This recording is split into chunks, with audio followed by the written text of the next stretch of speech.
Pease Park and the Shoal Creek Greenbelt are 88 acres of nature in the middle of Austin. The lower park was given to the city by Governor and Mrs. Pease in 1875. It was part of their plantation. And it's an incredible asset that we have in Austin, and we need to pass on in good condition to future generations. Back in 2006, we had a back-to-back series of drought years.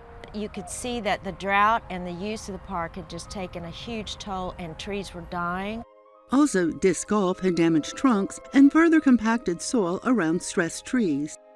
Even just driving by or coming here, you just see that there was a sharp decline, and it became very alarming. It's one of those things where you say, well, someone should do something about that. Richard Craig is a fifth-generation Austinite, founded Trees for Pease back in 2008 as an adopt-a-park group under the Austin Parks Foundation.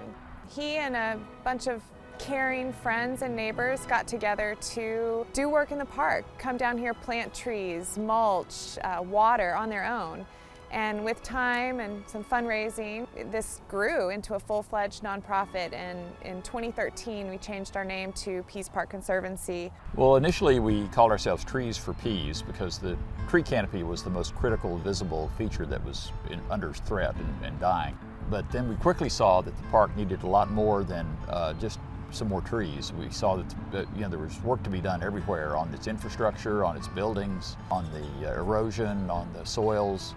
We decided to form a conservancy, which was more descriptive of our desire to take care of the whole park as an entity. And over the past 10 years, we've planted over 3,000 trees. We've hosted over 200 volunteer days. And each volunteer day has between 10 and 150 people out here helping plant trees, mulch the trail, mulch around the trees, clear invasive species, and plant other species that are native to the park. It's just being able to escape from the traffic and everything for a little while to be along an important waterway of the city with beautiful trees. Landmark live oaks have bordered Shoal Creek for hundreds of years. They've weathered both drought, when the creek is but a trickle, and rampaging floodwater that overflows the banks. And so when Watershed Protection Department of the city came in with their project to stabilize the stream bank, how to protect these trees was a big concern. I think they did a pretty good job of that. To grow the future's canopy, Pease Park Conservancy volunteers planted mostly native shade and understory trees. Layers of diversity magnify our experience and enrich the wildlife population, from pollinators to birds.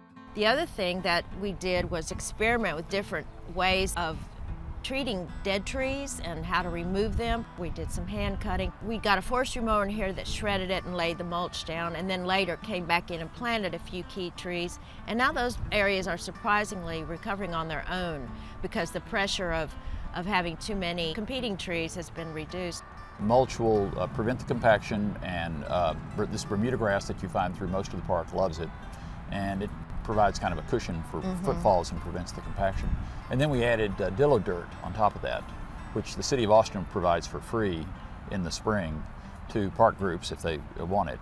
And between the two, we finally got the big field at the lower part of the park back to where it was almost like walking on a bedroom carpet. You know, it had that kind of spring to it. But also another technique is to rotate through the park and fence off certain areas to allow them to rest. This is a very passive kind of intervention, but it's really important. The obligation to irrigate is problematic both for water use for the city and for maintenance of the irrigation line, but any specimen tree we have to irrigate. We have irrigation in the lower park on the west side of the creek.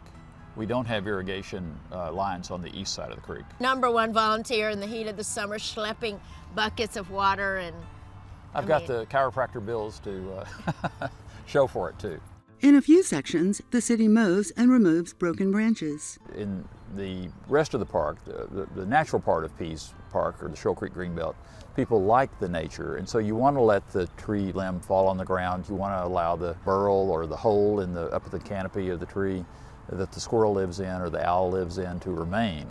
You want to have a home for the insects, you want to have a home for the small mammals, you want to have a nesting space for the birds. Dogs love a walk in the park too, but must be leashed in Central Pease. Head north to the Greenbelt across 24th Street for off-leash frolics. To celebrate its 10th anniversary in 2018, The Pease Park Conservancy raised funds to bring in North Carolina's stickwork sculptor, Patrick Dougherty. With son Sam and many volunteers, they wove their tribute, Yippee-Ki-Yay.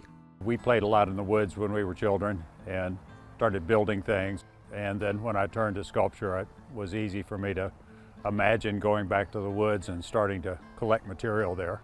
Patrick's work is unique among most public artists. He's probably the only artist that has found kind of the perfect combination of involving the community and creating a monumental artwork. So over the course of almost 300 sculptures that he's realized all over the world, he's involved thousands of volunteers. So the community interacts with it both, as he says, doers and viewers. Construction began in January 2018. Trailer loads of branches cut from invasive plants, including ligustrum and Roosevelt weed, were readied by Conservancy board members and volunteers. During the first 3 days, we went out and gathered the material in various places nearby. All the materials that we use have to be green so that they will be flexible and malleable and capable of being pulled through the uprights that we install. This thing doesn't have any real ties in it other than the sticks itself. If you drag a stick through the woods, you see what I mean. It entangles with everything. Every stick has a little flexibility, so if you flex it and pull it through a matrix, it kind of snaps, holds itself in place. So we're using kind of the simplest method, maybe one that birds use or beavers use to lodge things together. We have a 3-week build, and we do that in public space. There are no studio doors to close. We have had lots of interested people from the community helping us. So I think that helps with embedding it in the community. I've been joking around that we wished we could have made a cathedral, but we just decided to make the corners.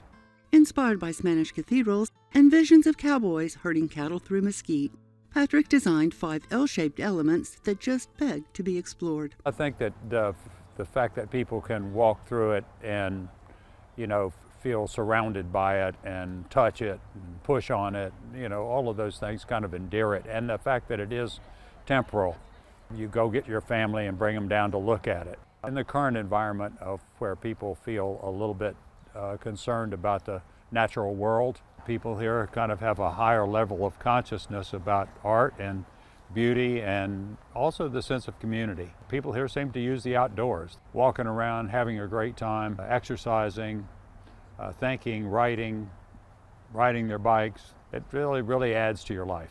Thanks to hard work and dedication, the Pease Park Conservancy restored peace to the park and banished negative influences that had clouded its pathway to renewal and relaxation. People call me and email me remembering those 12 years ago, how pitiful it was and how sad.